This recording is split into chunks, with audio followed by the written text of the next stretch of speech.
Hello friends, welcome to our YouTube channel. In this video I'm going to show you how you can add in control center and remove the icons on control center in iPhone 13. How you can change and customize this.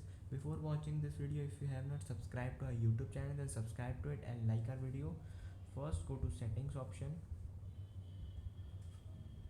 then swipe down. You can see control center, and this is minus shows that it is in the control center, and in plus if you have to just add it. If I want to just add the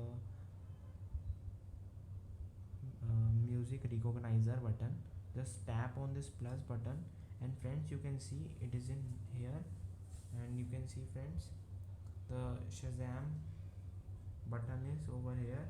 And if you add anything like alarm, camera, you just see here, you can just add these like this.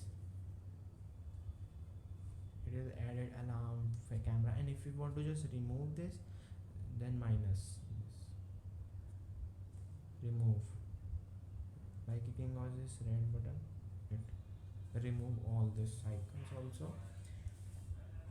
I hope you like this video. If you like this video, then subscribe to our YouTube channel for more helpful tips and tricks videos. See you next time.